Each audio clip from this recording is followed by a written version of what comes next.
How about in general, the 60s scene in LA? Well, the 60s scene in LA was interesting from a sociological standpoint because it took so long for the rest of the world to discover what was going on here.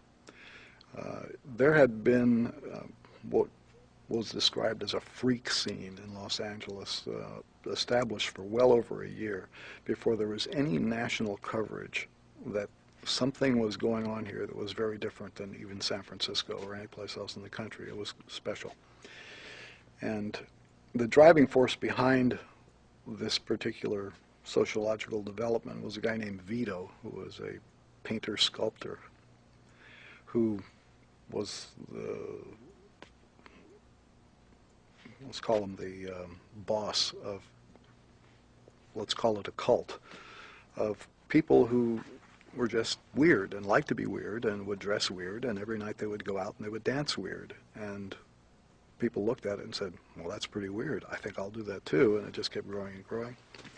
Vito was in his 60s then, and he was out just flailing all over the place every night. And I came in from Cucamonga, which is where I was living before I moved to Hollywood, and saw this and went, whoa, this is definitely quite unique.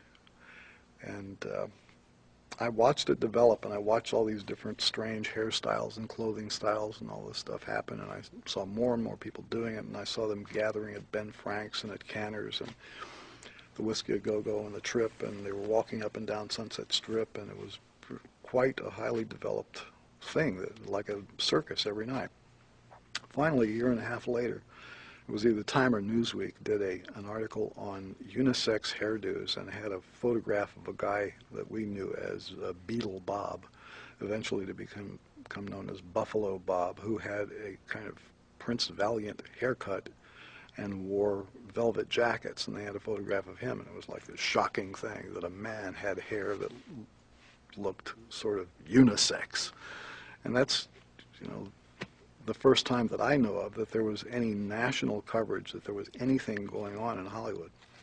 And eventually the real estate developers of Hollywood put an end to it. They complained to the police that these people with these strange hairdos and clothes were reducing their property value along Sunset Boulevard. Something had to be done about it because they were walking up and down the street. And so they started to have these roundups. The sheriff's department would come to Hollywood nightly with these buses for carrying prisoners, and without any kind of due process, just round people up, total harassment, herd them onto these buses, take them downtown, and release them.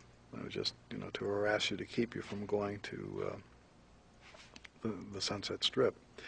And eventually, that was fairly successful. It put a little fear into the people there. There were some tense moments with that policy, but the real way they killed the scene in Hollywood was to talk to the club owners and threaten them to make them stop hiring those kinds of bands which attracted that kind of clientele.